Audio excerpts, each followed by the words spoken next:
បាទខ្ញុំបាទជាសុខណាស់សូមជម្រាបសួរលោកអ្នកនាងកញ្ញាអ្នកស្ដាប់វិទ្យុអស៊ីសេរីជាទីមេត្រីចា៎នាងខ្ញុំម៉ៃសុធានីក៏សូមជម្រាបសួរលោកអ្នកស្ដាប់ទាំងអស់ជាទីគោរពរាប់អានយើងខ្ញុំសូមជូនកម្មវិធីផ្សាយសម្រាប់ព្រឹកថ្ងៃអង្គារ7រោចខែអាសត់ឆ្នាំមមែសពស័កពុទ្ធសករាជ2559ត្រូវនឹងថ្ងៃទី3ខែវិច្ឆិកាគ្រិស្តសករាជ2015ចា៎ជាដំបូងនេះសូមអញ្ជើញលោកអ្នកនាងកញ្ញាស្ដាប់ព័ត៌មានប្រចាំថ្ងៃ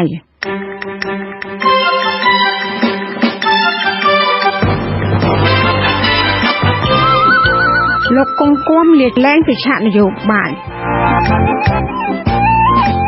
អង្គការសហជីវជាតិព្រួយបារម្ភពីស្ថានភាពនយោបាយតានតឹងបច្ចុប្បន្ននៅប្រទេសកម្ពុជាក្រុមគ្រួសារជនសង្ស័យដែលគំរាមសម្លាប់លោកបណ្ឌិតសុកទូចអំពាវនាវឲ្យមានការលើកលែងទោសបរិបទ6គ្រួសារនៅខេត្តស្ទឹងត្រែងចោទមេបញ្ជាការវរធនាធំង42ថារំលោភយកដីរបស់ពួកគាត់ចារួមនឹងព័ត៌មានសំខាន់មួយចំនួនទៀត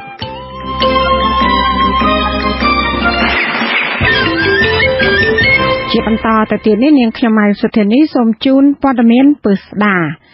ជាប្រធានគណៈបក្សសំរងស៊ីលោកគង់គួមប្រកាសចូលនិវត្តន៍និងដកឃ្លាផ្នែកនយោបាយដោយសារតែសុខភាពមិនបរិបូរណ៍និងស្ថិតនៅក្នុងភាពជារៀបជាធិជាប្រចាំការប្រកាសលាលែងរបស់លោកគង់គួមដែលជាប្រធានក្រុមសមាជិកប្រតិភិនៃគណៈបក្សសំរងស៊ីធ្វើឡើងកាលពីម្សិលមិញបន្ទាប់ពីមានអំពើហិង្សារបស់ក្រុមបាតកោដែលគ្រប់គ្រងបកកាន់អំណាចទៅលើកូនប្រុសរបស់លោកកាលពីថ្ងៃទី26ខែតុលាបណ្ដាលឲ្យរងរបួសជាទម្ងន់ចាលោកគង់គួមដែលមានវ័យ75ឆ្នាំធ្លាប់ជាមន្ត្រីជាន់ខ្ពស់មួយរូបនៃគណៈបកប្រជាជនកម្ពុជាចាលោកធ្លាប់បម្រើការងារនៅក្រសួងការបរទេសជាមួយនឹងលោកនាយករដ្ឋមន្ត្រីហ៊ុនសែននៅឆ្នាំ1981លោកបានធ្វើជាឯកអគ្គរដ្ឋទូតកម្ពុជាប្រចាំប្រទេសវៀតណាម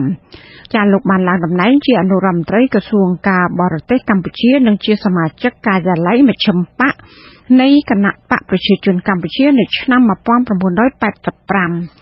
ចាលោកគង់គួមបានចូលប្រឡូកឆាកនយោបាយអស់រយៈពេល20ឆ្នាំជាមួយនឹងគណៈបកជាតិខ្មែររហូតគណៈបកសំរងស៊ីនៅថ្ងៃទី2ខែវិច្ឆិកាឆ្នាំ1995រហូតដល់ថ្ងៃទី2ខែវិច្ឆិកាឆ្នាំ2015អង្គការសហប្រជាជាតិកំពុងព្រួយបារម្ភពីបរិយាកាសនយោបាយនៅប្រទេសកម្ពុជាបច្ចុប្បន្នបន្ទាប់ពីកើតមានអំពើហិង្សាវាយប្រហារអ្នកតំណាងរាស្ត្រគណៈបកសង្គ្រោះជាតិ2រូបគឺលោកញយចម្រើនហើយនិងលោកគង់សុភាកាលពីថ្ងៃទី26ខែតុលាចាអង្គការសហប្រជាជាតិចាត់ទុកថាការវាយប្រហារនេះគឺជាការរៀបចំទុកជាមុនប៉ុន្តែមន្ត្រីនាំពាក្យក្រសួងមហាផ្ទៃលោកខៀវសុភ័ក្របានប្រតិកម្មតបថាលោកមិនខ្វល់ពីបញ្ហាលើកឡើងរបស់អង្គការសហប្រជាជាតិនោះទេចាលោកលេងម៉ាលីមានសេចក្តីរាយការណ៍នេះឧត្តមស្នងការនៃអង្គការសហប្រជាជាតិទទួលបន្ទុកផ្នែកសិទ្ធិមនុស្សនៅទីក្រុងហ្សឺណែវប្រទេសស្វីសចេញសេចក្តីថ្លែងការណ៍របស់ខ្លួនមួយច្បាប់ដោយចាត់ទុកបរិយាកាសនៅប្រទេសកម្ពុជាថាធ្លាក់ដុនដាបសម្រាប់អ្នកនយោបាយនិងសកម្មជនគណៈបកប្រឆាំងសេចក្តីថ្លែងការណ៍ចុះថ្ងៃទី30តុលាហើយចេញផ្សាយនៅថ្ងៃទី2វិច្ឆិកាឧត្តមស្នងការអង្គការសហប្រជាជាតិទទួលបន្ទុកផ្នែកសិទ្ធិមនុស្សបានសរសេរពីការព្រួយបារម្ភរបស់ខ្លួនពាក់ព័ន្ធនឹងហេតុការណ៍ដែលក្រុមអ្នកតវ៉ាគាំទ្ររដ្ឋាភិបាលនៅភ្នំពេញវាយប្រហារដោយផ្ទាល់មាត់នឹងលើរូបរាងកាយសមាជិកសភារបស់គណៈបកប្រឆាំងនិងគំរាមដល់សុវត្ថិភាពលំនៅឋានរបស់អនុប្រធានទី1នៃរដ្ឋសភាគឺលោកកឹមសុខាអង្គការសហប្រជាជាតិចាត់ទុកទង្វើនេះថាមានចរិតជាការវាយប្រហារមានការរៀបចំទុកឧត្តមស្នងការនៃអង្គការសហប្រជាជាតិក៏បានទទួលសេចក្តីរាយការណ៍ថានគរបាលនិងកងកម្លាំងសន្តិសុខរបស់រដ្ឋាភិបាលបានឈរមើលនៅពេលដែលការវាយប្រហារនេះកើតឡើងដែលផ្ទុយស្រឡះទៅនឹងការឆ្លើយតបរបស់ពួកគេទៅលើក្រុមអ្នកតវ៉ាឬបាតកម្មរិះគន់រដ្ឋាភិបាលកន្លងមកឆ្លើយតបបញ្ហានេះមន្ត្រីនាំពាក្យក្រសួងមហាផ្ទៃលោកខៀវសុភ័ក្រមានប្រសាសន៍ថាលោកមិនគិតពីបញ្ហាដែលអង្គការសហប្រជាជាតិលើកឡើងនេះទេគណៈកម្មការយើងខ្ញុំគឺមិនគិតថាវិហារទេអ្វីដែលខ្ញុំគាត់ខំធ្វើនេះគឺស្វែងរកជាល្មើសពួកគេណាថាអីថាទៅតែគាត់គឺគាត់គាត់ហើយនៅអង្គការសហវិជាតិឬក៏ដែរក៏វាមិនមែនថាអញ្ចឹងទៅស្វែងរកជនដូចបាននៅស្ថាននោះគឺបង្ខំឲ្យការផ្ដល់វិធីបានជាជួយឲ្យសាកស្អីអស់នោះឲ្យដល់ជាហេតុការណ៍បញ្ជាក់ជាប្រការណាតែគាត់ថាមិនក៏មានអង្គការសិទ្ធិមនុស្សមកចូលរួមការស៊ើបអង្កេតអាហ្នឹងខ្ញុំគិតថាវាមិនអាចបានទេព្រោះកម្ពុជាយើងជារដ្ឋាភិបាល លោកបញ្ជាក់បន្ថែមថារហូតមកដល់ពេលនេះគណៈកម្មការស៊ើបអង្កេតកំពុងស្វែងរកកិច្ចសហការពីម្ចាស់ Facebook នានាដែលបានបង្ហោះរូបភាពឬវីដេអូបង្ហាញពីភស្តុតាងនៃការវាយប្រហារលើអ្នកតំណាងរាស្ត្របកប្រឆាំងទាំងពីររូបក្នុងនោះគណៈកម្មការស៊ើបអង្កេតក៏អញ្ជើញអ្នកបើកបររថយន្តរបស់អ្នកតំណាងរាស្ត្រគង់សភាឲ្យផ្ដល់ព័ត៌មានមួយរូបដែរប៉ុន្តែលើកទី2អ្នកបើកបររូបនោះមិនទាន់បានអញ្ជើញទៅទេដោយឲ្យមេធាវីទៅជំនួស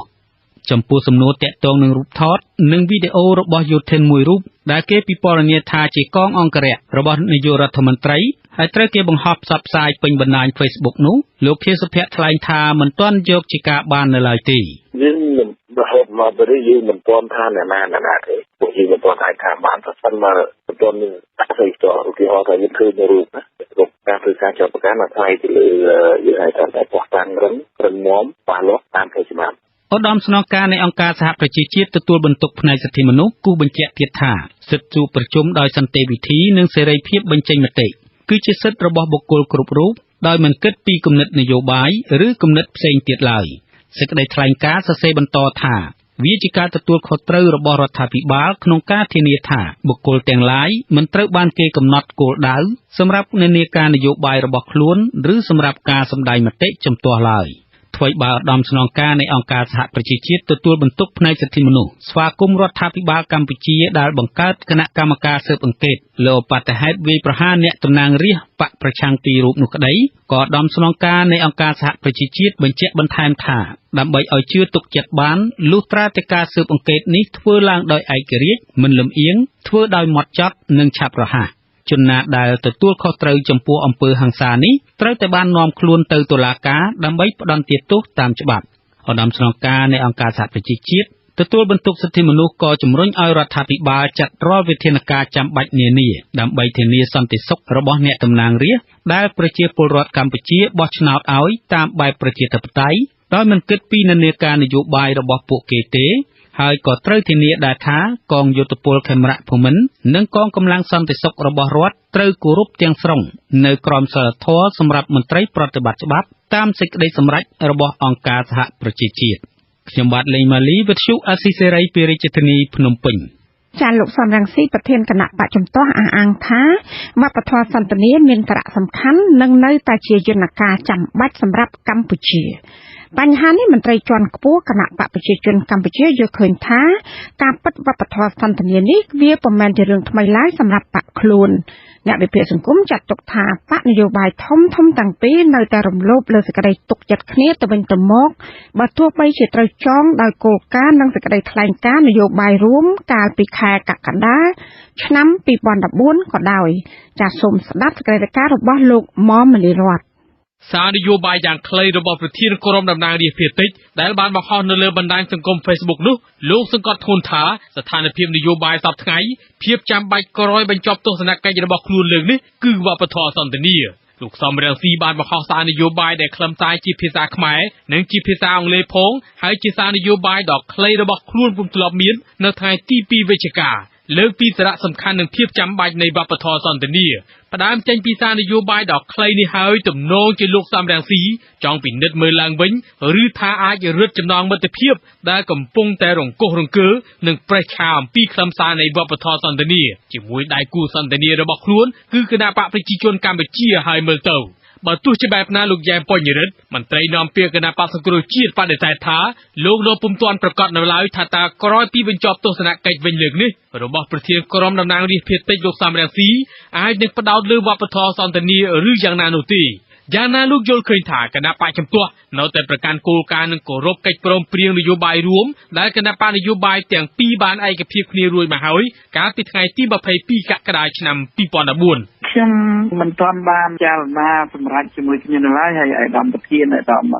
កអញ្ជើញមកជាមួយគណៈដឹកនាំដូច្នេះស្អែកតែគេគាត់នឹងមាននៅការប្រកាសព័ត៌មានយ៉ាងម៉េចពីដំណើរការទៅមុខទៀតណាបាទសេចក្តីថ្លែងការណ៍រួមចុះថ្ងៃទី4ខែឧសភាដែលគណៈបកនយោបាយទាំងពីរបានសន្យាគោរពលើស្មារតីនៃកិច្ចព្រមព្រៀងកាលពីថ្ងៃទី22កក្កដាគឺថាត្រូវស្មោះត្រង់នឹងគ្នាគោរពនិងឲ្យតម្លៃគ្នាទៅវិញទៅមកជៀសវាងការញុះញង់ការលាបពណ៌គ្នានិងប្រើពាក្យអសុរោះជាងនេះទៀតត្រូវអប់រំនិងណែនាំជាប្រចាំដល់មន្ត្រីបកចាប់ពីថ្នាក់ជាតិរហូតដល់ថ្នាក់មូលដ្ឋានជាដើម បាទទោះជាបែបនេះក៏ដោយចុះសម្រាប់អ្នកវិភាគនយោបាយយល់ឃើញថាបកធំទាំងពីរនៅតែរំលោភលើសេចក្តីទុកចិត្តគ្នាជាពិសេសមិនបានគោរពលើស្មារតីនៃកិច្ចព្រមព្រៀងនេះទេឆ្លើយតបរឿងនេះលោកសុកអេសានមន្ត្រីនាំពាក្យគណៈបកប្រជាជនកម្ពុជាអាងថាគណៈបកកណ្ដាលអំណាចមិនដែលរំលងម្ដងណាឡើយពីស្មារតីនៃកិច្ចព្រមព្រៀងនៃវប្បធម៌សន្តិនិកនេះមិនតែប៉ុណ្ណោះវប្បធម៌សន្តិនិកនេះគណៈបកចាស់ភាសាមួយនេះបានអនុវត្តតាំងពីជាង20ឆ្នាំមុនមកម្ល៉េះហេតុនេះលោកសុកអេសានយល់ឃើញថាគណៈបកដែលគ្រប់គ្រងរដ្ឋាភិបាលមិនយល់ទាស់អ្វីឡើយប្រសិនបើមានការស្នើដោយគណៈបកជំទាស់នោះថ្មីនេះអាដាមសំរងស៊ីបានសរសេរសម្បត្តិមកជូនសម្ដេចកលាហោមសខេងហើយសម្ដេចកលាហោមសខេងមកបានឆ្លើយតបទៅវិញអញ្ចឹងទេគឺថាក្នុងលិខិតឆ្លើយតបទៅវិញទៅមកនេះវាឃើញថាដូចជាពេលអាដាមសំរងស៊ីមកនឹងបន្តវប្បធម៌សន្តិនិកទៅមុខទៀតអ្នកវិភាគនយោបាយយល់ឃើញថាបកទាំងពីរមិនបានគោរពលើស្មារតីនៃកិច្ចព្រមព្រៀងនយោបាយរួមកាលពីថ្ងៃទី22កក្កដាទេបើទោះជាត្រូវចងកាតព្វកិច្ចដោយវប្បធម៌សន្តិនិកហើយក៏ដោយចុះបកកណ្ដាលអំណាចតែងគម្រាមលើដៃគូសន្តិនិកគឺគណៈបកសង្គ្រោះជាតិដោយដកតំណែងអនុប្រធានរដ្ឋសភា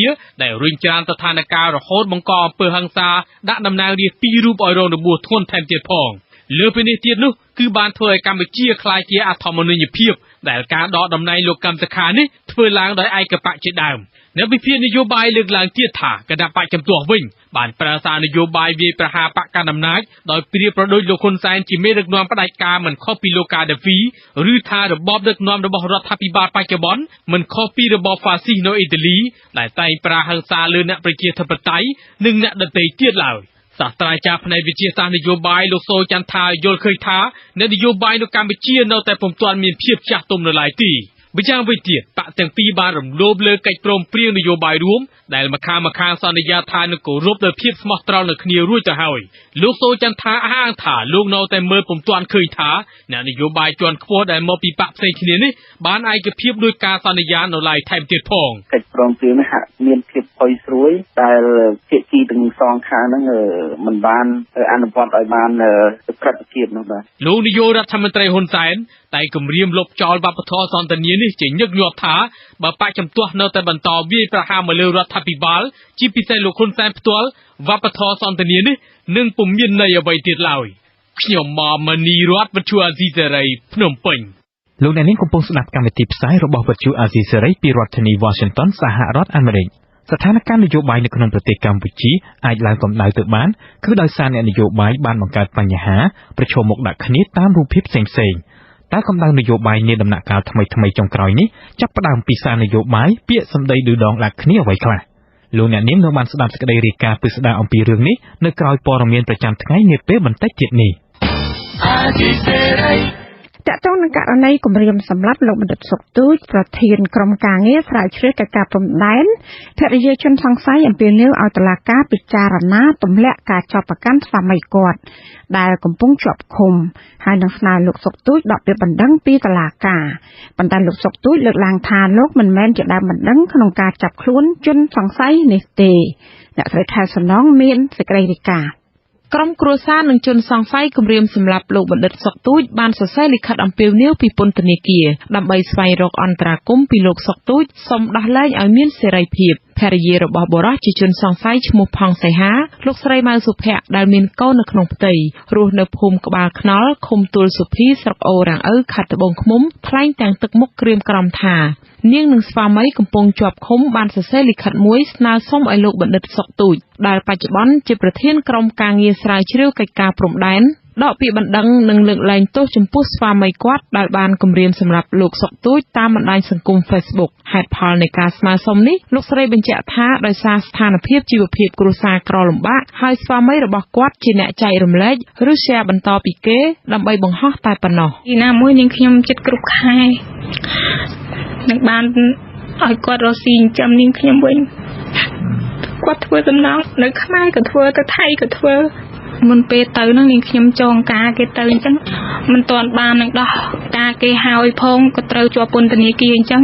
កាលពីថ្ងៃទី 28 ខែសីហាលោកបណ្ឌិតសុកទូចត្រូវបានអ្នកលេង Facebook ម្នាក់ឈ្មោះផង់សីហាគំរាមសម្លាប់ដោយចោទប្រកាន់ថាលោកលក់ក្បាលឲ្យវៀតណាមក្នុងរឿងព្រំដែនតាក់ទងទៅនឹងរឿងនេះមន្ត្រីនាំពាក្យក្រសួងមហាផ្ទៃបានបញ្ជាក់ថានឹងចាត់វិធានការផ្លូវច្បាប់ប្រឆាំងការគំរាមសម្លាប់នេះភ្លាមៗនោះជនសង្ស័យត្រូវបានប៉ូលីសខ្មែរនិងប៉ូលីសថៃសហការគ្នាចាប់ខ្លួនបញ្ជូនពីក្រុងថេពប្រទេសថៃក្នុងពេលកំពុងធ្វើការហើយសាលាដំបងរាជធានីភ្នំពេញបានសម្រេចឃុំខ្លួនបណ្ដោះអាសន្ននៅពន្ធនាគារព្រៃសរជនសង្ស័យផង់សីហាក៏បានសរសេរលិខិតសុំអភ័យទោសពីពន្ធនាគារស្នើសុំឲ្យលោកបណ្ឌិតសុកទូចលើកលែងទោសដែរឆ្លើយតបទៅនឹងបញ្ហានេះលោកបណ្ឌិតសុកទូចអ្នកជំនាញខាងវិទ្យាសាស្ត្រនយោបាយនិងជាប្រធានក្រុមស្រាវជ្រាវកិច្ចការព្រំដែននៃរាជបណ្ឌិតសភាមានប្រសាសន៍នៅថ្ងៃទី 2 ខែវិច្ឆិកាថាលោកមិនអាចដកពាក្យបណ្ដឹងនិងលើកលែងទោសឲ្យបរិសុទ្ធនេះបានទេពីព្រោះលោកមិនបានដាក់ពាក្យប្តឹងករណីនេះឡើយគឺជាចំណាត់ការរបស់រដ្ឋាភិបាល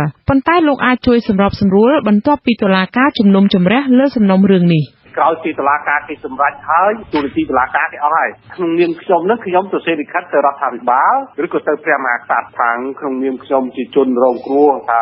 បើសិនជារដ្ឋាភិបាលលោកមិននេះទេសូមឲ្យរដ្ឋាភិបាលជួយសម្រួលមិនលើកលែងទោសទេណាឈ្មោះនឹងដើម្បីឲ្យអីចឹងទៅហើយចឹងរដ្ឋាភិបាលគេមើលពិនិត្យហ្នឹងទៅគេធ្វើលិខិតមួយទៅបកគោណាទៅព្រះមហាក្សត្រដើម្បីឲ្យលើកលែងទោសហើយបើអត់ទាន់កាត់ទោសទេអានឹងមានតែរឿងនយោបាយទេចូលអ្នកនយោបាយឲ្យយើងមិនអ្នកនយោបាយណាចឹងទៅឲ្យនាងទៅសួរឲ្យទៅសួរច្បាប់ថាតើតុលាការបើសិនជាមានសំណើពីខ្ញុំអីអាចលើកលែងទោសហើយខ្ញុំធ្វើទៅបាននឹងមានបញ្ហាមេធាវីនៃសមាគមអាត6ការពារក្តីលោកផង់សីហាអ្នកស្រីមុតពិសិដ្ឋថ្លែងថាការជេរប្រមាថគឺជាបទល្មើសប៉ុន្តែតុលាការអាចពិចារណានិងសម្រាលទោសដោយយោងទៅលើការដឹងកំហុសនិងការសូមអភ័យទោសរបស់ជនត្រូវចោទប៉ុន្តែការសម្រេចយ៉ាងណានោះគឺជាឆន្ទានុសិទ្ធិរបស់តុលាការការគំរាមសម្លាប់លោកបណ្ឌិតសុកទូចបានកើតឡើងបន្ទាប់ពីបញ្ហាព្រំដែនរវាងកម្ពុជាវៀតណាមបានផ្ទុះឡើងហើយទំនងបណ្ដាលឲ្យមនុស្សមួយចំនួនមិនពេញចិត្តចំពោះការបកស្រាយរបស់លោកក្រៅពីនេះអ្នកស្រីកុយពិសីជាអនុប្រធានលេខាធិការដ្ឋានអចិន្ត្រៃយ៍នៃអាជ្ញាធរជាតិទទួលបន្ទុកកិច្ចការព្រំដែន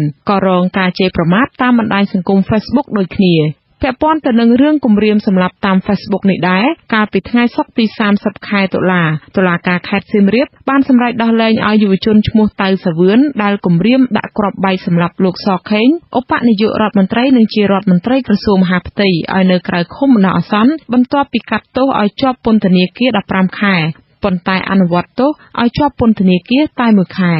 ចានាងខ្ញុំខែសុណងវត្តឈូអាស៊ីសេរីភ្នំពេញចាលោកនាងជាទីមេត្រីនៅខេត្តស្ទឹងត្រែងនៅនោះវិញប្រជាប្រដ្ឋ6គ្រួសារចោទមេបញ្ជាការបរតនាធំង42ថាបានរំលោភដីធ្លីអាស្រ័យផលរបស់ពួកគាត់បរដ្ឋអះអាងថាមន្ត្រីយោធានោះបានខ្ចីដីពួកគាត់ជិត20ហិកតាកាលពីឆ្នាំ2010ដើម្បីបង្ហាត់កងទ័ពបាញ់ស៊ីបជាបណ្ដាអាសន្នប៉ុន្តែក្រោយមកលោកមិនព្រមប្រគល់ដីនោះឲ្យបរដ្ឋវិញទេតែបែរជាចាត់ប្រកាន់បរដ្ឋថាកាន់កាប់ដីធ្លីខុសច្បាប់ចា៎នេះគឺជាសេចក្តីរាយការណ៍របស់លោកម៉ាន់សុធីពលរដ្ឋរស់នៅឃុំអូរស័យកណ្ដាលស្រុកស៊ីមបូកខេត្តស្ទឹងត្រែងឲ្យដឹងថ្ងៃទី 2 វិច្ឆិកាថាចំនួនដីធ្លីរវាងពលរដ្ឋ6គ្រួសារនិងយោធាវីរៈស្នាធំង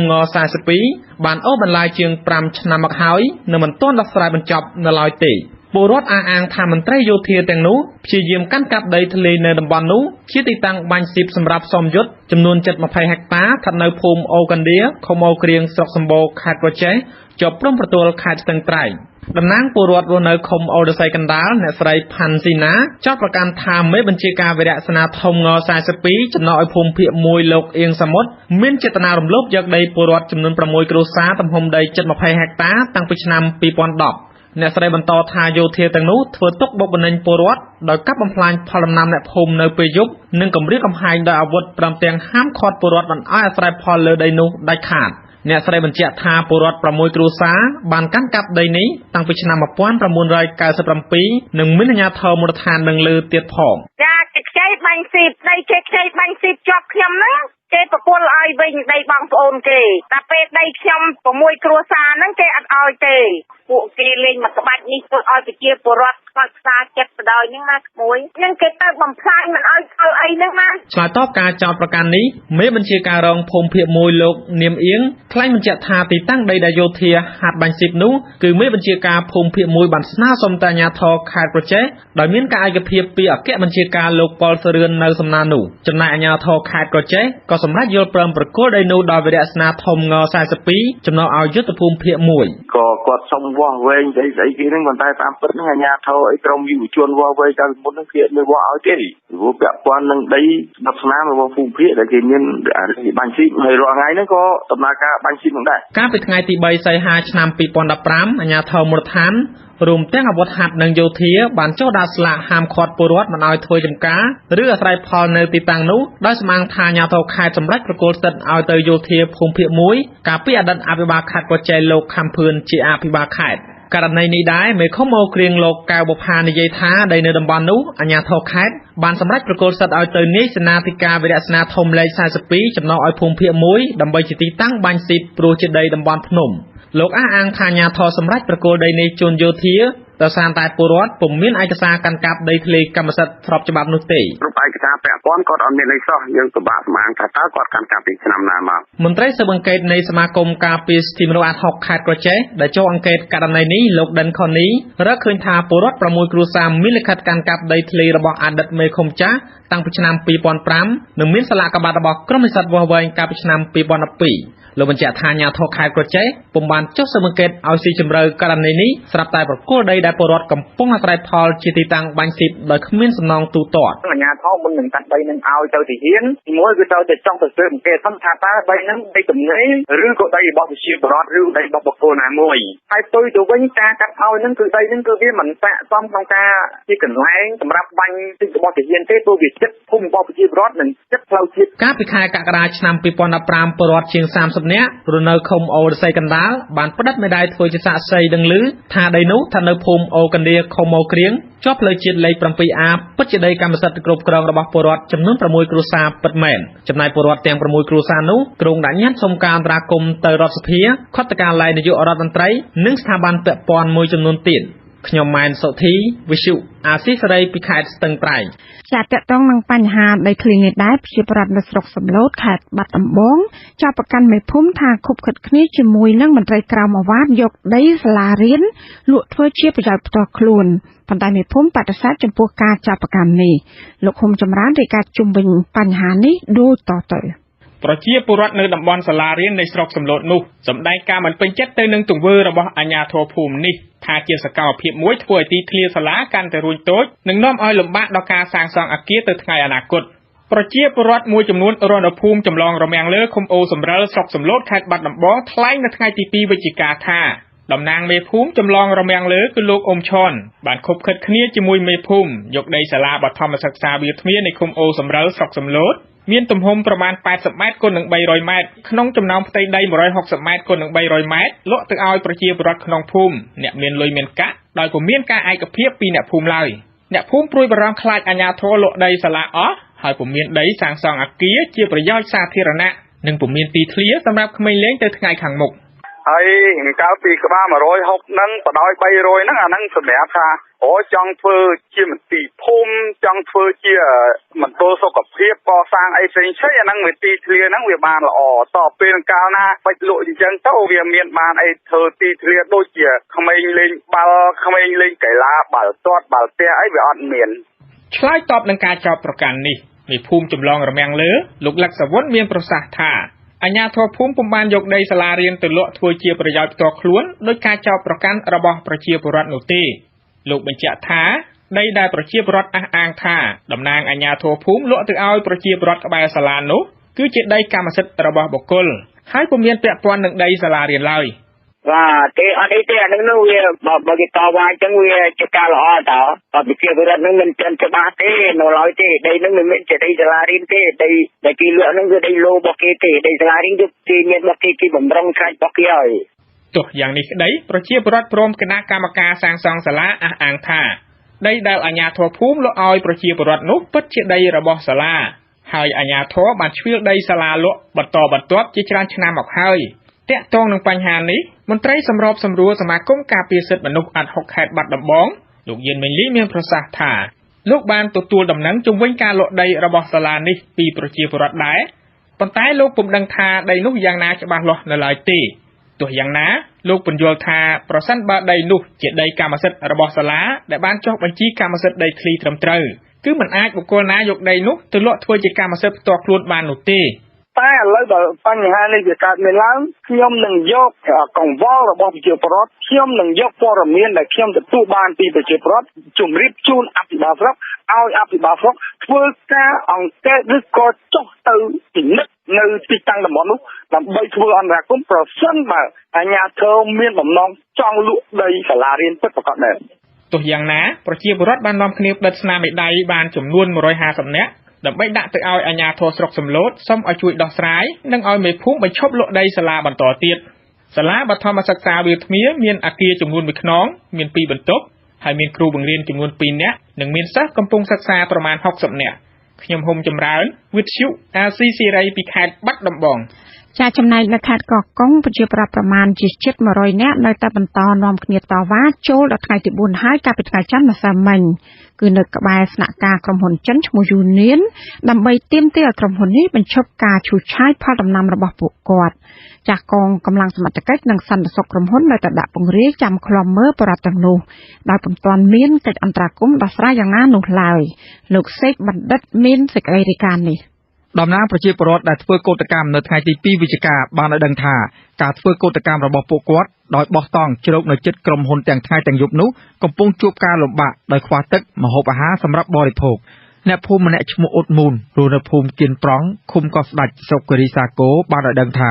ការខ្វះខាតនេះដោយសារអាជ្ញាធរដាក់កម្លាំងបិទច្រកហុំព័ទ្ធកន្លែងពួកគាត់ស្នាក់នៅធ្វើកោតកម្មនោះមិនឲ្យចេញចូលនិងប្រមានបោសសម្អាតមិនឲ្យបោះតង់ស្នាក់នៅជិតទីតាំងក្រុមហ៊ុននោះបន្តទៀតឡើយមកឲ្យពួកខ្ញុំចេញរកស្ទេស៊ីបងឥឡូវចាប់តាមគម្រាមយើងថាគេនឹងដាក់កម្លាំងមកសម្អាតអញ្ចឹងណាបងតែគេចង់ឲ្យយើងរុះរើចេញពីកន្លែងហ្នឹងណាស្ត្រីដែលមានចំនួនដីធ្លីជាមួយនឹងក្រុមហ៊ុនម្នាក់ទៀតឈ្មោះភូតាងគៀនចង់ឲ្យអាជ្ញាធរធ្វើយ៉ាងណា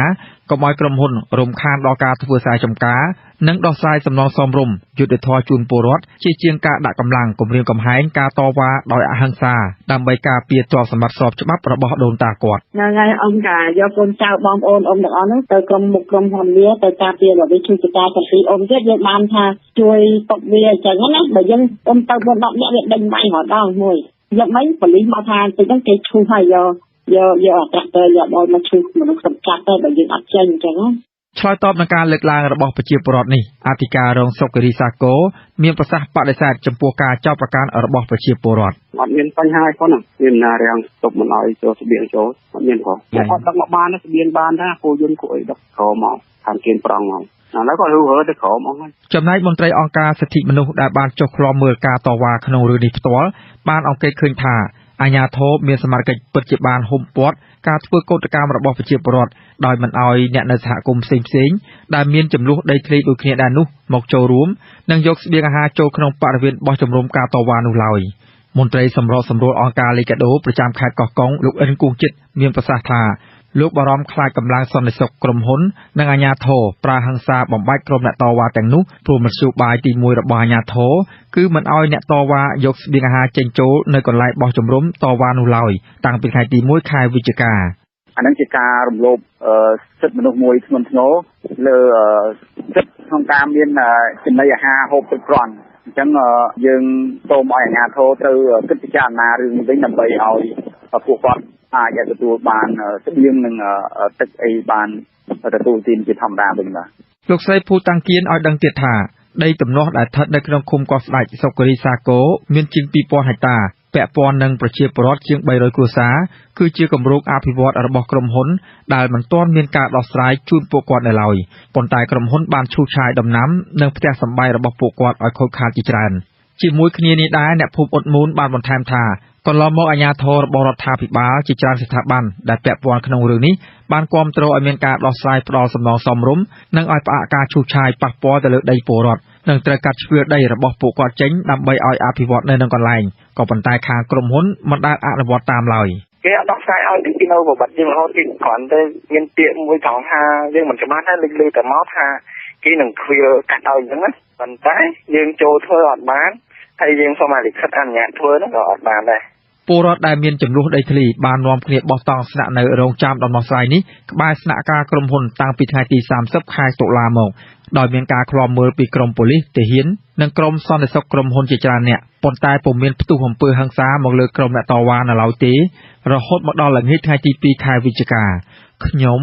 សេកបណ្ឌិតវិទ្យុអាស៊ីសេរីភ្នំពេញចាលោកនាងជាទីមេត្រីតកតងនឹងបញ្ហាតំណដីធ្លីនេះដែរវិទ្យុអាស៊ីសេរីមានសេចក្តីរាយការណ៍វីដេអូខ្លីមួយអំពីស្ថានភាពរស់នៅរបស់ប្រជាពលរដ្ឋដែលជាអតីតសហគមន៍ដីក្រហមហើយត្រូវបានបណ្ដឹងចេញឲ្យទៅរស់នៅតំបន់មួយនៅក្រៅក្រុងចាប្រសិនបើលោកនាងចង់ទស្សនាវីដេអូនេះសូមលោកនាងចូលទៅកាន់គេហទំព័ររបស់វិទ្យុអាស៊ីសេរី www.rfa.org/khmer និង YouTube www.youtube.com/rfa ខ្មែរវីដេអូហើយនឹងតាមបណ្ដាញសង្គម Facebook ដែលមានអាសយដ្ឋាន www.facebook.com/rfa Cambodia ចាសសូមអរគុណចាជំវិញការបោះឆ្នោតវិញមន្ត្រីជាន់ខ្ពស់គណៈកម្មាធិការជាតិរៀបចំការបោះឆ្នោតបានបញ្ជាក់ថាគោជបកំពុងពិភាក្សាលើសំណើសុំជួបជាផ្លូវការរវាងក្រុមបច្ចេកទេសរបស់ខ្លួននិងអគ្គនាយកដ្ឋានអត្តសញ្ញាណកម្មនៃក្រសួងមហាផ្ទៃចាដើម្បីជជែកគ្នាលើបញ្ហាការចុះឈ្មោះបោះឆ្នោតទន្ទឹមគ្នានេះគូជបក៏ជំរុញឲ្យអគ្គនាយកដ្ឋានអត្តសញ្ញាណកម្មកិត្តគូអំពីដំណោះស្រាយផ្សេងទៀតបើសិនជាមិនអាចផ្ដល់អត្តសញ្ញាណប័ណ្ណជូនអ្នកគ្រប់អាយុបោះឆ្នោតឲ្យបានទាន់ពេលវេលាចាលោកយ៉ងច័ន្ទរាមានសេចក្តីរាយការណ៍រឿងនេះចំណុចសំខាន់ដែលគូជបចង់ពិភាក្សាជាមួយអគ្គនាយកដ្ឋានអត្តសញ្ញាណកម្មនៃក្រសួងមហាផ្ទៃគឺការពន្លឿនការធ្វើអត្តសញ្ញាណប័ណ្ណដល់ពលរដ្ឋខ្មែរដើម្បីឲ្យពួកគេអាចទៅចុះឈ្មោះបោះឆ្នោតក្រុមប្រឹក្សាឃុំសង្កាត់បានទាន់ពេលវេលារបៀបវិរៈនេះត្រូវបានលើកឡើងដោយសារមន្ត្រីគូជបប៉ាន់ស្មានថាដំណើរការធ្វើអត្តសញ្ញាណប័ណ្ណជូនពលរដ្ឋនាពេលបច្ចុប្បន្ននេះនឹងមិនអាចបញ្ចប់មុនការចុះឈ្មោះបោះឆ្នោតផ្លូវការនៅឆ្នាំ2016ខាងមុខទេមន្ត្រីជាន់ខ្ពស់នឹងជាអ្នកនាំពាក្យគណៈកម្មាធិការជាតិរៀបចំការបោះឆ្នោតលោកបណ្ឌិតហងពុធាបញ្ជាក់ប្រាប់វិទ្យុអាស៊ីសេរីនៅរសៀលថ្ងៃទី2វិច្ឆិកាថាគម្រោងជួបប្រជុំនេះនឹងផ្ដោតសំខាន់ទៅលើដំណោះស្រាយមួយចំនួនសម្រាប់ដំណើរការនីតិវិធីចុះឈ្មោះបោះឆ្នោតផ្លូវការនៅឆ្នាំ2016ខាងមុខនៅក្នុងករណីដែលក្រសួងមហាផ្ទៃមិនអាចផ្ដល់អត្តសញ្ញាណប័ណ្ណគ្រប់គ្រាន់និងទាន់ពេលវេលាដល់ពលរដ្ឋខាងអត្តសញ្ញាណកម្មក្រសួងមហាផ្ទៃលោកធ្លាប់បានជំរាបហើយថារហូតដល់ចុង2016អត្តសញ្ញាណប័ណ្ណជាតិខ្មែរបានត្រឹម7លានស្លាកទេបាទអញ្ចឹងគម្រោងដែលកោះច្បរកឃើញថាប្រជាពលរដ្ឋដែលមានអាយុ18ឆ្នាំឡើងទៅគឺជិត10លាននាក់អញ្ចឹងតួលេខនេះបង្ហាញឲ្យឃើញថាក្រសួងមហាផ្ទៃលោកនឹងមិនអាចចេញអត្តសញ្ញាណប័ណ្ណជូនប្រជាពលរដ្ឋបានសម្រាប់ការចុះឈ្មោះបោះឆ្នោតនៅក្នុងពេលដែលច្បាប់បោះឆ្នោតតម្រូវឲ្យប្រើប្រាស់អត្តសញ្ញាណប័ណ្ណជាតិខ្មែរច្បាប់បោះឆ្នោតថ្មីមាត្រា46ចែងថាដើម្បីបោះឆ្នោតបានប្រជាពលរដ្ឋត្រូវមានឈ្មោះក្នុងបញ្ជីបោះឆ្នោតនិងមានអត្តសញ្ញាណប័ណ្ណសញ្ជាតិខ្មែរព្រមទាំងមានលក្ខខណ្ឌមួយចំនួនដូចជាមានសញ្ជាតិខ្មែរមានអាយុ18ឆ្នាំឡើងមានទីលំនៅដែលសម័យខ្លួនត្រូវបោះឆ្នោតជាដើមដោយឡែកមាត្រា49វិញកំណត់ថាគោជបត្រូវចេញប័ណ្ណបញ្ជានិងនីតិវិធីដើម្បីឲ្យប្រជាពលរដ្ឋដែលពុំមានលំនៅឋានច្បាស់លាស់ឬចាក់ចេញពីលំនៅឋានទៅស្នាក់នៅកន្លែងផ្សេងទៀតនៅក្នុងប្រទេសកម្ពុជាអាចចុះឈ្មោះបោះឆ្នោតនៅការិយាល័យបោះឆ្នោតក្នុងឃុំសង្កាត់ដែលសម័យខ្លួនមានទីសំណាក់នៅក្នុងឃុំសង្កាត់នោះលោកបណ្ឌិតហងពុធាបញ្ជាក់ថាការបរិច្ឆេទនៃគម្រោងសូមជួបពិភាក្សាដែលគូជបស្នើទៅកាន់អគ្គនាយកដ្ឋានអត្តសញ្ញាណកម្មនៃក្រសួងមហាផ្ទៃគឺនៅថ្ងៃទី11និងទី12ខែវិច្ឆិកាខាងមុខទាក់ទងទៅនឹងគម្រោងជួបពិភាក្សាគ្នានេះនាយឧត្តមសេនីយ៍ម៉ៅច័ន្ទរាអគ្គនាយកនៃអគ្គនាយកដ្ឋានអត្តសញ្ញាណកម្មក្រសួងមហាផ្ទៃបញ្ជាក់ថាលោកមិនទាន់បានទទួលលិខិតផ្លូវការណាមួយពីគូជបនៅឡើយបាទ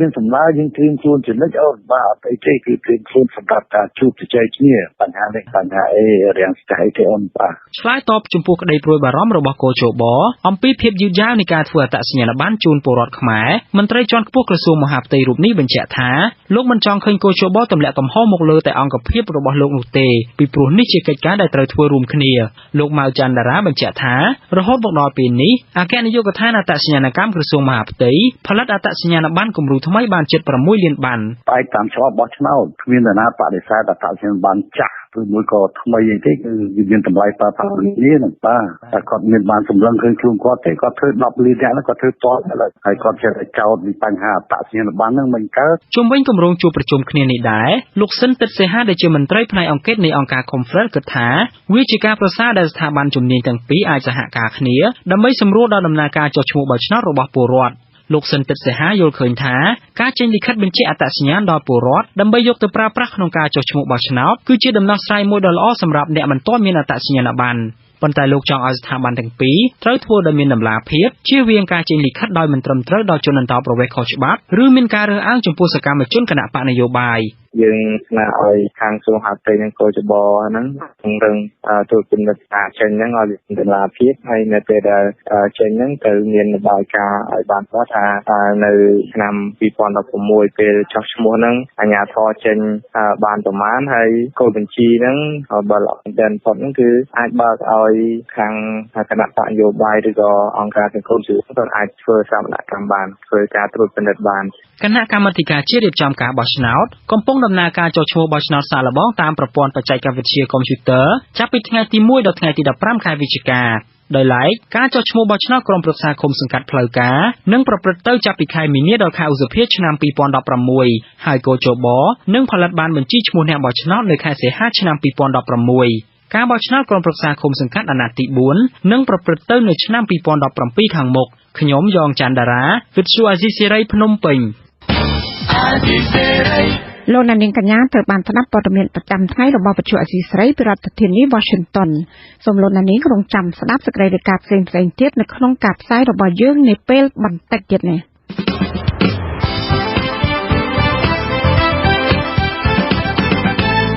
លោកនាងកញ្ញានិងប្រិយមិត្តអ្នកស្ដាប់ជាទីមេត្រីនៅក្នុងកម្មវិធីផ្សាយជាបន្តទៅទៀតនេះយើងខ្ញុំមានសេចក្តីរាយការណ៍ពិស្ដារផ្ដោតអំពីពាក្យសម្ដីវាប្រហារគ្នារបស់អ្នកនយោបាយជំរុញឲ្យស្ថានភាពនយោបាយតានតឹងបច្ចុប្បន្នអ្នកភូមិបណ្ដែតទឹកជនជាតិចាមនៅខេត្តកំពង់ឆ្នាំងផ្លាស់ប្ដូរទីលំនៅពីលើទឹកមករស់នៅលើគោកវិញនៅចុងកម្មវិធីលោកអ្នកនាងនឹងបានស្ដាប់ព័ត៌មានបញ្ចប់សូមអញ្ជើញលោកអ្នកនាងស្ដាប់កម្មវិធីផ្សាយរបស់យើងខ្ញុំជាបន្តដោយមេត្រី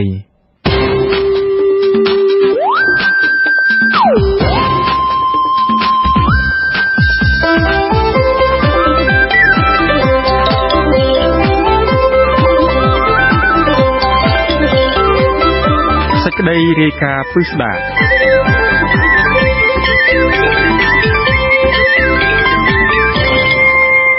លោកអ្នកនាងជាទីមេត្រីកម្ដៅនយោបាយនៅក្នុងប្រទេសកម្ពុជាដែលកំពុងតែពុះកញ្ជ្រោលនេះគឺផ្ទុះឡើងបន្ទាប់ពីពាក្យសម្ដីឬសារសំខាន់ៗដែលតួអង្គនយោបាយសំខាន់នៅក្នុងប្រទេសកម្ពុជាបានបាញ់ដាក់គ្នាទៅវិញទៅមករហូតកើតមានអំពើហិង្សាទៅលើក្រុមអ្នកតំណាងរាជគណៈបកប្រឆាំងនិងការគំរាមថានឹងមានសង្គ្រាមនៅកម្ពុជាជាដើមក្រុមអ្នកឃ្លាំមើលសិទ្ធិមនុស្សជាតិនិងអន្តរជាតិចាត់ទុកស្ថានភាពនិងសារនយោបាយរបស់មេដឹកនាំប្រទេសបែបនេះធ្វើឲ្យប្រជាពលរដ្ឋមានការពិតភ័យនិងជាការដើរថយក្រោយនៃលទ្ធិប្រជាធិបតេយ្យនៅកម្ពុជាពីរដ្ឋធានី Washington លោកតាំងសារដាមានសេចក្តីរាយការណ៍ដកស្រង់ការឆ្លើយឆ្លងគ្នារវាងអ្នកនយោបាយនិងទស្សនៈរបស់អ្នកវិភាគនិងសង្គមស៊ីវិលស្ថានភាពតានតឹងផ្នែកនយោបាយក្នុងប្រទេសកម្ពុជានាដំណាក់កាលចុងក្រោយនេះអាចឡើងកម្ដៅទៅបានគឺដោយសារឈុតឆាកថ្មីៗដែលតួអង្គនយោបាយទាំងឡាយបានបង្កើតឡើងនិងបានសម្ដែងយ៉ាងស្ទាត់ជំនាញក្នុងនោះគឺចាប់ផ្ដើមពីសារនយោបាយឌឺដងដាក់គ្នាដែលអ្នកខ្លះប្រើពាក្យសម្ដីជាអាវុធហើយអ្នកខ្លះទៀតប្រើសកម្មភាពហិង្សាដើម្បីតបតយកឈ្នះគូប្រកួតនយោបាយលោកនាយករដ្ឋមន្ត្រីហ៊ុនសែនក្នុងពិធីចែកសញ្ញាបត្រដល់និស្សិតសាកលវិទ្យាល័យ Western ព្រឹកថ្ងៃទី19ខែតុលាថ្លែងថាលោកចង់ឲ្យប្រធានគណៈបកសង្គ្រោះជាតិគោរពពាក្យសច្ចៈដែលថាគណៈបកមួយនេះនឹងរក្សាទុកនៅតំណែងរបស់មន្ត្រីរាជការនៃរបបចាស់បើសិនជាគណៈបកឈ្នះការបោះឆ្នោតនៅពេលខាងមុខលោកហ៊ុនសែនថ្លែងទាំងក្តីជឿជាក់ថាមន្ត្រីរបបចាស់នឹងមិនសុខចិត្តទេបើសិនជាមានការដកតួនាទីរបស់ពួកគេនោះជាប៉ះពលសរឿនប៉ះនៃសរឿនពូនេះជើញកម្លាំងដាក់ពឹសហើយសន្យាហើយថាអត់ដកអញឥឡូវហើយដកមកអញដាក់អញច្បាយខេតនេះជើញកម្លាំងដាក់ពឹសបន្ទាប់មកក្នុងសម័យប្រជុំនីតិកាលទី5កាលពីថ្ងៃទី20ខែតុលាលោកហ៊ុនសែនបានគម្រាមបកប្រឆាំងថាលោកចាំកំដរលេងនយោបាយជាមួយបកសង្គ្រោះជាតិតាមគ្រប់ទម្រង់ទាំងអស់មិនថាក្តៅឬត្រជាក់នោះឡើយបើឲ្យលោកចំបតខ្ញុំកំដរលេងចាំបានប្រាប់ទៅរឿងទីហើយខ្ញុំកំដរលេងគ្រប់ទម្រង់លេងគ្រប់រដូវកាលនិងគ្រប់រសជាតិ ក្តៅតែជាផ្អែមល្វីជូរជាប់សម្លេងបានហោះ ចំណែកលោកកឹមសុខាវិញឆ្លើយតបថាលោកគ្មានអ្វីត្រូវនឹងលេងជាមួយលោកហ៊ុនសែននោះឡើយហើយថាសម្ដីគំរាមរបស់លោកហ៊ុនសែនដែលតែងគំរាមថាមានសង្គ្រាមគឺដោយសារលោកហ៊ុនសែនដឹងខ្លួនមុនថាបកកណ្ដាលអំណាចនឹងចាញ់ការបោះឆ្នោតនៅពេលខាងមុខ យើងអត់លេងទេយើងក៏មិនទៅលេងទៅឆ្លោះគ្នាទៅអីទៀតយើងក៏ដោះស្រាយសំខាន់ដូចខ្ញុំនិយាយធ្វើម៉េចឲ្យមានឯកភាពជាតិឲ្យមានស្ថិរភាពនយោបាយនិងរៀបចំការអភិវឌ្ឍសម្រាប់ទាំងអស់គ្នារឿងនេះមិនមែនរឿងថ្មីទេរឿងយូរហើយរាប់សិបឆ្នាំមកហើយខ្ញុំសម្រាប់ខ្ញុំដូចគ្មានរឿងអីថ្មីភាសាគាត់ហើយខ្ញុំគិតថានេះប្រហែលមកពីការគាត់ដឹងច្បាស់ថាគាត់នឹងចាញ់ លោកអ៊ូវីរៈអ្នកខ្លងមើលដំណើរការនយោបាយក្នុងសង្គមកាលពីថ្ងៃទី 22 ខែតុលានិយាយថាសារគម្រាមរបស់លោកនាយករដ្ឋមន្ត្រីនៅពេលនេះគឺជាការប្រកាសដោយចំហត្រៀមធ្វើរដ្ឋប្រហារទៅលើបកថ្មីប្រសិនបើបកនោះជាប់ឆ្នោត ការលើកឡើងរបស់សម្ដេចនាយករដ្ឋមន្ត្រីហ៊ុនសែនគឺជាការមួយដែលយើងព្រួយបារម្ភព្រោះទី1យើងមិនដឹងថាតើសម្ដេចនាយករដ្ឋមន្ត្រីហ៊ុនសែនមានព័ត៌មានអ្វីមួយដែលយើងអត់ដឹងឬមួយក៏សម្ដេចមានព័ត៌មានថាលោកទាំងពីរមានឆន្ទៈបំណងធ្វើរដ្ឋប្រហារមែនបើសិនជាគេដកទួលនីតិរបស់ពួកគាត់ទាំងពីរឬមួយយ៉ាងម៉េចបើសិនជាមានព័ត៌មាននិងភស្តុតាងពិតប្រាកដនោះគឺខ្ញុំស្នើសូមឲ្យសម្ដេចបើកការស៊ើបអង្កេត ចាប់ពីនោះមកនយោបាយនៅកម្ពុជាកាន់តែបន្តឡើងកម្ដៅខណៈមានការរិះគន់ជាច្រើនបាញ់ឆ្ពោះទៅរករដ្ឋាភិបាលថាមិនបានអនុវត្តកិច្ចព្រមព្រៀងសន្តិភាពទីក្រុងប៉ារីសឲ្យបានពេញលេញដែលជាហេតុនាំឲ្យមានការរំលោភសិទ្ធិមនុស្សកាន់តែធ្ងន់ធ្ងរនិងការរំលោភដែនអធិបតេយ្យរបស់កម្ពុជាពីសំណាក់ប្រទេសជិតខាងនៅថ្ងៃទី 23 ខែតុលា ប្រធានគណៈបកសំរងស៊ីលោកគង់គំបានថ្លែងនៅចំពោះមុខក្រុមអ្នកគាំទ្របកប្រឆាំងថាកិច្ចព្រមព្រៀងទីក្រុងប៉ារីសនេះហើយដែលជាឱសថដ៏ស័ក្តិសិទ្ធិក្នុងការបណ្ដេញយោធាវៀតណាមចេញពីកម្ពុជា ទស្សវត្ស80មាននរណាគេមានវៀតណាមនឹងថ្លើមថ្លៃរបស់វៀតណាមហ្នឹងហើយដូច្នេះវៀតណាមនឹងថ្លើមថ្លៃហ្នឹងណាគេធ្វើសន្ធិសញ្ញាកម្ពុជាវៀតណាមឆ្នាំ79ហ្នឹងគេថាភ្នំធឿងសើនអាចរិចសមុទ្រអាចរះអាចរីងប៉ុនកម្ពុជាវៀតណាមអានបន្តហើយលេបឲ្យមិនខ្ចីខ្ជាទេមើលទៅនៅវាធ្ងន់ដល់ម្លឹងណាធ្ងន់អញ្ចឹងណាបើធ្ងន់អញ្ចឹងមិនដាក់ឆ្នាំខ្លាំងវាអត់ចេញទេដាក់កិច្ចព្រមព្រៀងទីក្រុងប៉ារីសនឹងមក ប៉ុន្តែលោកនាយករដ្ឋមន្ត្រីហ៊ុនសែនអះអាងថាប្រសិនបើគ្មានសង្គ្រាមស៊ីវិលនៅកម្ពុជានោះវាក៏គ្មានកិច្ចព្រមព្រៀងទីក្រុងប៉ារីសនោះដែរលោកថាប្រសិនបើគេជាមនុស្សពិតប្រាកដគេត្រូវហ៊ាននិយាយអំពីប្រវត្តិច្បាស់លាស់អំពីឫសគល់នៃការកកើតកិច្ចព្រមព្រៀងនេះ ហេតុអ្វីចាំបាច់មានកិច្ចព្រមព្រៀងប៉ារីសអាហ្នឹងវាមានដើមចោលមកវាបើគ្មានរដ្ឋប្រហារ1970ទេវាក៏គ្មានរបបប៉ុលពតដែរហើយបើក៏មានរបបប៉ុលពតវាក៏គ្មានពួកយើងទៅរបស់វាយរំលំរបបប៉ុលពតដែរហើយវាក៏អត់មានសង្គ្រាមស៊ីវិលដែលតម្រូវឲ្យមានកិច្ចព្រមព្រៀងទីក្រុងប៉ារីសទេដូច្នេះត្រូវរកឫសគល់បើសិនជាគេជាមនុស្សពិតប្រាកដជាមនុស្សពិតប្រាកដកុំលះកុំលៀមតើហេតុអ្វីបានត្រូវមានកិច្ចព្រមព្រៀងប៉ារីស ទោះបីជាយ៉ាងនេះក្តីអនុប្រធានគណៈបក្សសង្គ្រោះជាតិលោកកឹមសុខាកាលពីថ្ងៃទី 21 ខែតុលាថ្លែងថាកិច្ចព្រមព្រៀងសន្តិភាពទីក្រុងប៉ារីសគឺជាមូលដ្ឋានគ្រឹះដែលនាំឲ្យមានសន្តិភាពសេរីភាពនិងលទ្ធិប្រជាធិបតេយ្យ បើសិននាំគ្នាអនុវត្តកិច្ចព្រមព្រៀងក្រុងប៉ារីសយើងយកស្មារតីនេះមកចងចាំជានិច្ចអនុវត្តឲ្យបានត្រឹមត្រូវខ្ញុំជឿថាមិនមានទៀតទេសង្គ្រាមទោះបី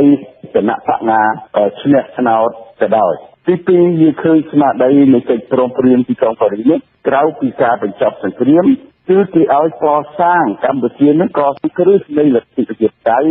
កសាងនីតិរដ្ឋ ក្នុងដំណើរទស្សនកិច្ចមួយរបស់លោកហ៊ុនសែនទៅកាន់ប្រទេសបារាំងលោកបានខឹងសម្បាបកប្រឆាំងយ៉ាងខ្លាំងដែលលោកចោទថាបានរៀបចំឲ្យមានបាតកម្មស្វាគមន៍រូបលោកនៅទីក្រុងប៉ារីសក្នុងការទាមទារឲ្យលោកចុះចេញពីអំណាចឬចោទថាលោកជាមេដឹកនាំផ្ដាច់ការភាពខឹងសម្បានេះ អាចដោយសារលោកមិនទាន់រំសាយចិត្តចំពោះបាតកម្មដែលមានមនុស្សប្រមាណ 600 នាក់ប្រឆាំងរូបលោកកាលពីខែកញ្ញានៅបូរីញូវយ៉កសហរដ្ឋអាមេរិកលោកហ៊ុនសែនថ្លែងទៅកាន់ក្រុមអ្នកគាំទ្ររបស់លោកក្នុងប្រទេសបារាំងកាលពីថ្ងៃអាទិត្យទី 25 ខែតុលាថាបាតកម្មប្រឆាំងនឹងរូបលោកនៅបារាំងគឺជាសិទ្ធិរបស់ប្រជាពលរដ្ឋចំណែកបាតកម្មប្រឆាំងលោកកឹមសុខាក៏ជាសិទ្ធិរបស់ពលរដ្ឋដូចគ្នាហើយថាបើលេងកុំខឹងបើខឹងកុំលេង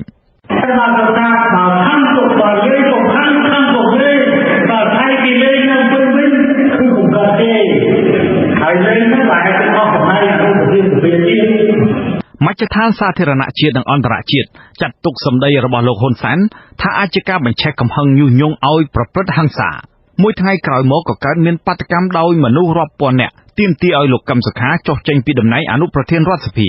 នាពេលនោះដែរក្រុមបាតកោមួយចំនួនដែលគាំទ្របកកាន់អំណាចបានចាប់អូសតំណាងរាស្ត្របកសង្គ្រោះជាតិពីររូបគឺលោកគង់សភានិងលោកញយចម្រើនចេញពីរថយន្តហើយព្រួតគ្នាចោមរោមវាយទាត់ធាក់យ៉ាងសាហាវបណ្ដាលឲ្យរងរបួសជាទម្ងន់នាយកប្រតិបត្តិទទួលបន្ទុកកិច្ចការតំបន់អាស៊ីរបស់អង្គការឃ្លាំមើលសិទ្ធិមនុស្សអន្តរជាតិ Human Rights Watch លោក Brett Adams បានថ្លែងថាបាតកម្មហិង្សានោះគឺជាផែនការរៀបចំទុកជាមុនរបស់បកកាន់អំណាចហើយមានរូបភាពដូចគ្នាទៅនឹងបាតកម្មប្រឆាំងទូតថៃកាលពីថ្ងៃទី29ខែមករាឆ្នាំ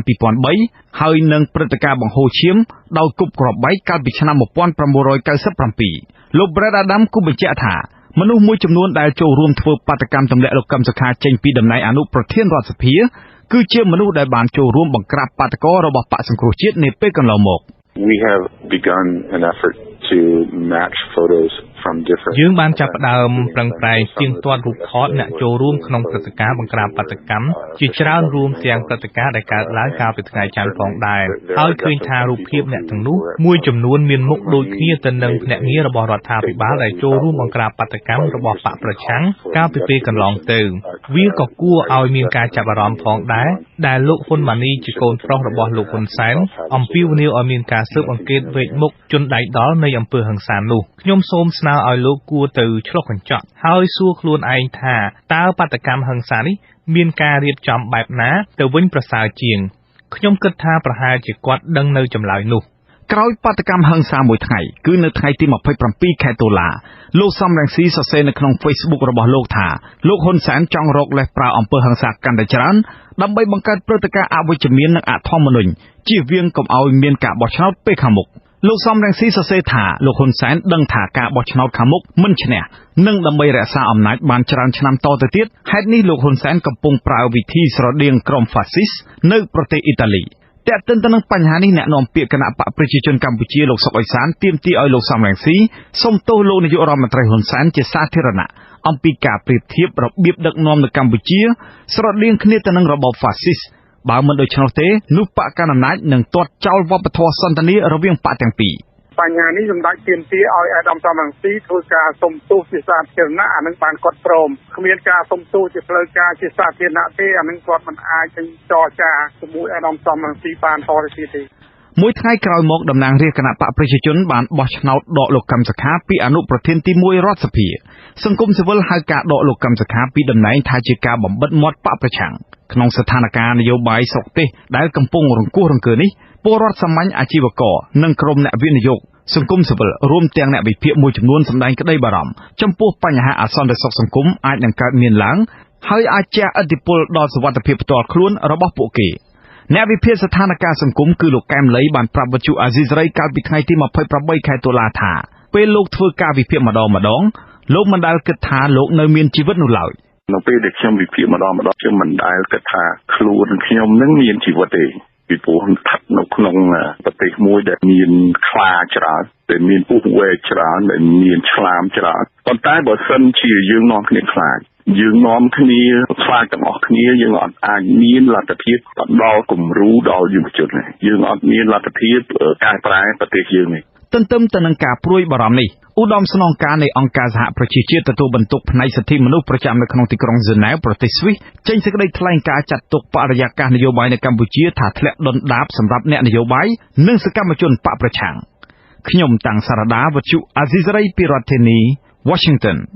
ស្ថានភាពនយោបាយថ្មីចុងក្រោយមួយទៀតគឺប្រធានគណៈបកសំរងស៊ីលោកគង់គំប្រកាសចូលនិវត្តន៍និងដកឃ្លាផ្នែកនយោបាយដោយសារសុខភាពមិនបរិបូរណ៍និងស្ថិតនៅក្នុងភាពជរាជាធិជាប្រចាំការប្រកាសលាលែងរបស់លោកគង់គំដែលជាប្រធានក្រុមសមាជិកព្រឹទ្ធសភានៃគណៈបកសំរងស៊ីធ្វើឡើងកាលពីម្សិលមិញ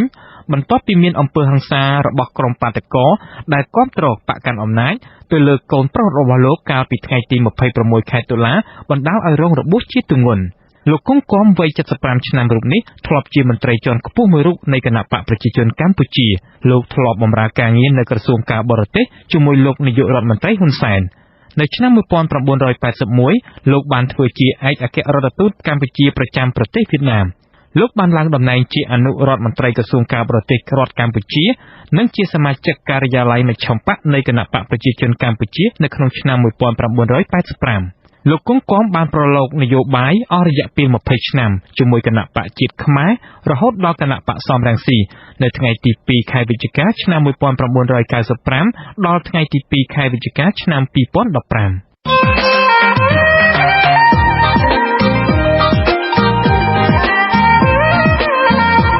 ខ្ញុំបាទថាកត្យាសូមជម្រាបសួរលោកអ្នកនាងជាទីមេត្រីគណៈបកប្រជាធិបតេយ្យមូលដ្ឋានទើបបង្កើតឡើងនៅឆ្នាំ2015ដោយក្រុមបញ្ញវន្តដែលអតីតជាប្រធានអង្គការក្រៅរដ្ឋាភិបាលដែលធ្លាប់ធ្វើការផ្ទាល់ជាមួយប្រជាពលរដ្ឋមូលដ្ឋានគណៈបកមួយនេះបង្ហាញទស្សនៈថាគណៈបកនយោបាយដទៃទៀតនៅមិនទាន់មានប្រជាធិបតេយ្យផ្ទៃក្នុងពិតប្រាកដនិងនៅតែមានរបៀបធ្វើនយោបាយចាស់គំរិលតើគណៈបកថ្មីស្រឡាងមួយនេះមានគោលនយោបាយថ្មីយ៉ាងម៉េចខ្លះសម្រាប់ចូលរួមប្រកួតប្រជែងនៅអាណត្តិទី6ខាងមុខនេះបាទសូមអញ្ជើញលោកនាងរងចាំស្ដាប់វេទិកាអ្នកស្ដាប់វិទ្យុអាស៊ីសេរីនៅយប់ថ្ងៃអង្គារទី3វិច្ឆិកាក្រោមប្រធានបទជំហររបស់គណៈបកប្រជាធិបតេយ្យមូលដ្ឋានក្នុងការប្រកួតប្រជែងនៅអាណត្តិទី6កិច្ចពិភាក្សានេះសម្រាប់សម្រួលដោយខ្ញុំបាទថាកត្យាអ្នកភូមិបណ្ដែតទឹកក្នុងសង្កាត់ផ្សារឆ្នាំងក្រុងកំពង់ឆ្នាំងសម្រាប់ចាត់អូសផ្ទះសម្បែងរបស់ខ្លួនឡើងរស់នៅលើគុកបណ្ដា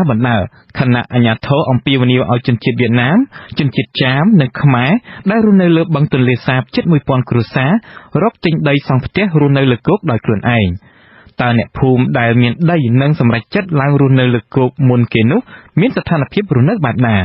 សូមស្ដាប់សេចក្តីរាយការណ៍ពិស្ដាររបស់លោកចិនជាថាដូចតទៅ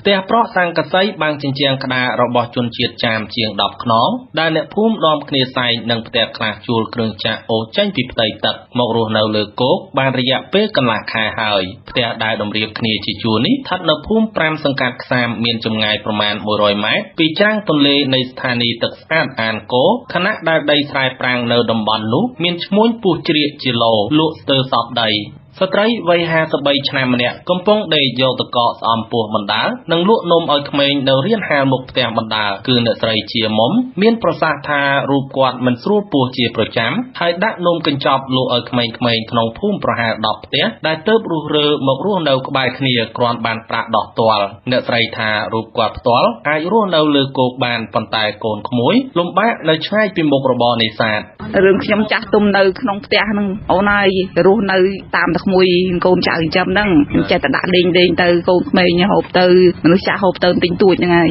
បើតាមមើលវាស្រួលជាងក្នុងទឹកឬក៏ពិបាកជាងក្នុងទឹកមិនដែរចំណែកខ្ញុំនៅវាស្រួលជាងក្នុងទឹកតែតែកូនចៅវាពិបាកហើយរឿងទៅរស់ស៊ីនេសាទណាផ្លូវវាឆ្ងាយទូកក្តារនៅក្រៅមកចាវាមិនសូវស្រួលដូចយើងនៅក្នុងទឹកប៉ុន្មានដែរទេក្រុមពលរដ្ឋត្អូញត្អែថាពួកគាត់មិនទាន់ស៊ាំទៅនឹងការរស់នៅលើគោកនៅឡើយទេនៅគ្រាដែលពួកគាត់គ្មានទឹកស្អាតប្រើប្រាស់អគ្គិសនីគ្មានបង្គន់អនាម័យនិងខ្លះកំពុងជំពាក់លុយអង្គការដោយសារការចំណាយទៅលើការជួលគេអូសផ្ទះឡើងគោកពលរដ្ឋខ្លះស្នើឲ្យអាជ្ញាធរឬមន្ត្រីអង្គការក្រៅរដ្ឋាភិបាលជួយដោះស្រាយបញ្ហាទាំងនេះសិនមុននឹងអភិវឌ្ឍមន្ទីរពេទ្យសាលារៀនឬទីផ្សារលក់ដូរជាដើមចំណែកបរិសុទ្ធជនជាតិចាមម្នាក់ទៀតដែលដៃម្ខាងកាន់កញ្ចប់បារីនិងដៃម្ខាងទៀតធ្វើកាយវិការបង្ហាញពីការលំបាកអូសផ្ទះចេញពីផ្ទៃទឹកគឺលោកលីម៉ាល់ឲ្យដឹងថាបច្ចុប្បន្នមានពលរដ្ឋចំនួន9គ្រួសារបានផ្លាស់ប្ដូរផ្ទះរួចរាល់ហើយមានផ្ទះមួយចំនួនទៀតនឹងត្រូវឡើងមករស់នៅក្បែរតំបន់គាត់ដែរលោកថាពលរដ្ឋទាំងនេះមានជីវភាពក្រីក្រហើយឆ្លៀតខ្ចីលុយអង្គការឬខ្លះចងការប្រាក់ឯកជនដើម្បីទិញដីទំហំប្រហែល20ឬ30ម៉ែត្រការ៉េសម្រាប់តែដាក់ផ្ទះមួយរស់នៅប៉ុណ្ណោះចំពោះការដាំដុះឬមុខរបររកស៊ីគឺពឹងផ្អែកលើការនេសាទទាំងស្រុងនៅឡើយភ្លើងក៏អត់តាន់មានឥឡូវបានស្នើសុំដងគេបាន3យកមកខួងរួចទឹកគម្រោងគេតឲ្យប៉ុន្តែគ្នាគ្មានលុយបង់ក្នុងមួយគ្រួសារហ្នឹង100បង់សេវាឲ្យគេហើយយើងគ្មានលុយណាគ្រាន់តែលុយទិញទៅសល់ទល់ផ្ទះគ្មានផងមានលុយណានឹងតទឹកមកវាអញ្ចឹងផលបាក់វាជួបឧបសគ្គគ្រប់បែបយ៉ាងឆ្លើយតបនឹងការត្អូញត្អែររបស់ពលរដ្ឋជនជាតិចាមនេះអាជ្ញាធរមានសមត្ថកិច្ចបញ្ជាក់ថាផ្ទះអ្នកភូមិដែលទើបផ្លាស់ទីទៅលើគោកនោះគឺស្ថិតនៅមិនឆ្ងាយប៉ុន្មានពីស្ថានីយ៍ទឹកស្អាតអគ្គិសនីទេហើយអាជ្ញាធរក៏អាចប្រើកម្លាំងចម្រុះជួយយកផ្ទះរបស់ពួកគាត់ឡើងគោកបានដែរបើមានសំណើពីពលរដ្ឋប៉ុន្តែផ្ទះភាគច្រើនស្នើសុំរស់នៅលើទឹកសិនរងចាំទឹកទន្លេឡើងធំទើបចូលបង្កើងផ្ទះតាមដីរៀងៗខ្លួនអភិបាលរងខេត្តកំពង់ឆ្នាំង ងនិងជាប្រធានក្រុមការងាររៀបចំផ្ទះបណ្ដែតទឹកលោកស៊ុនសវណ្ណរិទ្ធថ្លែងថាអ្នកភូមិបានចូលរួមនិងដើរមុនជំហាននីមួយៗនៃដំណើរការអភិវឌ្ឍរបស់អាជ្ញាធរដូច្នេះបញ្ហាប្រឈមខ្លះអាចនឹងកើតមានប៉ុន្តែក្រុមការងារនឹងចុះពិនិត្យដោះស្រាយឲ្យបានឆាប់ដោយការអនុវត្តជំហានទី3គឺផែនការរៀបចំហេដ្ឋារចនាសម្ព័ន្ធត្រូវដើរទន្ទឹមគ្នានឹងជំហានទី4គឺការផ្លាស់ទីក្រុមអាជីវករនិងប្រជាពលរដ្ឋទៅរស់នៅឬរកស៊ីនៅកន្លែងដែលបានអភិវឌ្ឍរួចរាល់នោះបណ្ដាលបងប្អូននេះទៅប្រហែលជា20គ្រួសារជាក្រុមការងារកំពុងរៀបចំផ្ទះទឹកឲ្យហើយសម្រាប់គាត់នោះទឹកខ្ចប់នឹងស្ថានីយ៍ទឹកស្អាតផងហើយអគ្គិសនីទៅដល់នឹងប្រាំនឹងប្រហែលជា50-100ម៉ែត្រពីផ្ទះគាត់ហ្នឹងអាហ្នឹងយើងរៀបចំជូនគាត់ទៀតទាំងអស់ណាដល់ឡែកតាមផ្លូវថ្នល់សម្រាប់អគ្គិសនីផ្សេងអាហ្នឹងអាជ្ញាធរនឹងគិតគូរមន្ត្រីសម្របសម្រួលសមាគមអាត6ខេត្តកំពង់ឆ្នាំងលោកសំច័ន្ទគាដែលបានចុះពិនិត្យមើលស្ថានភាពរស់នៅរបស់អ្នកភូមិទើបផ្លាស់ប្ដូរទីតាំងរស់នៅថ្មីនេះថ្លែងថាអ្នកភូមិបណ្ដែតទឹកភាគច្រើនស្ម័គ្រចិត្តឡើងរស់នៅលើគោកតាមដីដែលខ្លួនបានទិញក្នុងតម្លៃថោកកាលពីយូរមកហើយនោះលោកថាដើម្បីជំរុញឲ្យចលនាផ្លាស់ទីនេះមានប្រសិទ្ធភាពអាជ្ញាធរក៏បីជួយគាំទ្រខ្ចីលុយគេទិញដីបានហើយក៏ប៉ុន្តែគាត់អត់មានសហុយសម្រាប់ទាញយកផ្ទះរបស់គាត់ឡើងគោកនេះដែលជាចំណុចដែលធ្វើឲ្យពួកគាត់នឹងច្រើននៅបន្តនៅក្នុងទឹកហ្នឹងហើយយើងថារដ្ឋាភិបាលគួរតែជួយសម្រួលផ្ដល់ថវិកាបន្តិចបន្តួចលើអាសហុយក្នុងការផ្លាស់ផ្ទះពីក្នុងទឹកឡើងមកគោកនេះនោះវានឹងលើកទឹកចិត្តឲ្យពួកគាត់ច្រើននឹងចាក់ចេញពីក្នុងទឹកមកលើគោកទៀតបាទអាជ្ញាធរខេត្តកំពង់ឆ្នាំងមានគម្រោងស្ថាបនាសួនច្បារកន្លែងហាត់ប្រាណនិងវេទិកានៅឯបមាត់ទន្លេផ្សារក្រោមប្រវែងជិត3គីឡូម៉ែត្រចាប់ពីមុខវត្តលោកយាយទេពរហូតដល់ស្ថានីយ៍ទឹកស្អាតអានកូក្នុងសង្កាត់ផ្សារឆ្នាំងគម្រោងនេះតម្រូវឲ្យអ្នកភូមិបណ្ដែតទឹកភាគច្រើនជាជនជាតិវៀតណាមអាជីវករនិងផ្ទះរបស់ពលរដ្ឋរាប់រយគ្រួសារស្ថិតនៅក្នុងតំបន់អភិវឌ្ឍន៍នោះត្រូវប្តូរទៅទីតាំងថ្មីខ្ញុំបាទចិនជេថាវិទ្យុអាស៊ីសេរីពីខេត្តកំពង់ឆ្នាំង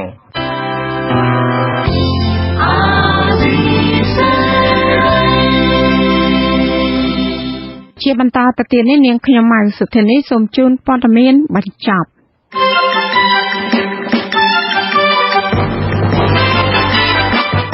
អង្គការសហប្រជាជាតិកំពុងព្រួយបារម្ភពីបរិយាកាសនយោបាយនៅប្រទេសកម្ពុជាបច្ចុប្បន្ន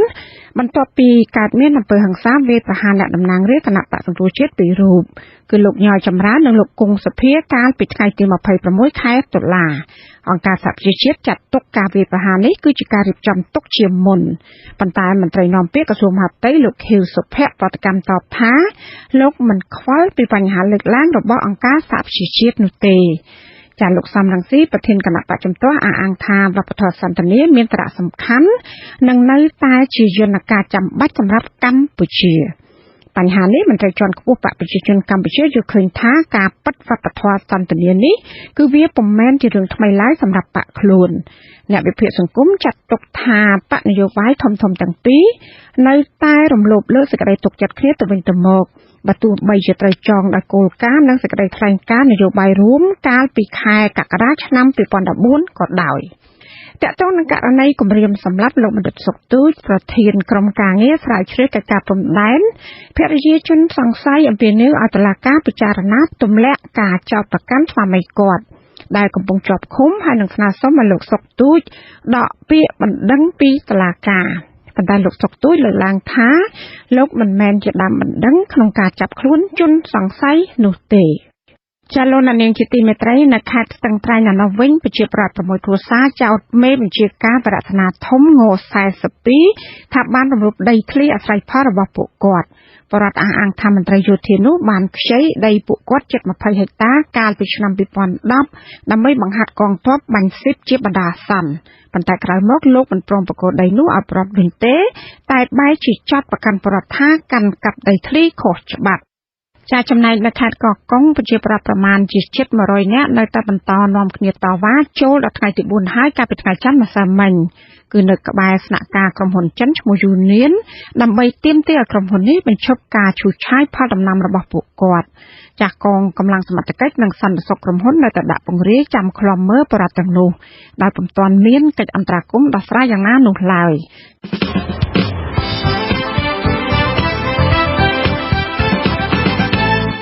លោកអ្នកនាងកញ្ញាប្រិយមិត្តអ្នកស្ដាប់ជាទីមេត្រី កម្មវិធីផ្សាយនៃវិទ្យុអាស៊ីសេរីជាភាសាខ្មែរសម្រាប់ព្រឹកនេះចាប់ត្រឹមតែប៉ុណ្ណេះ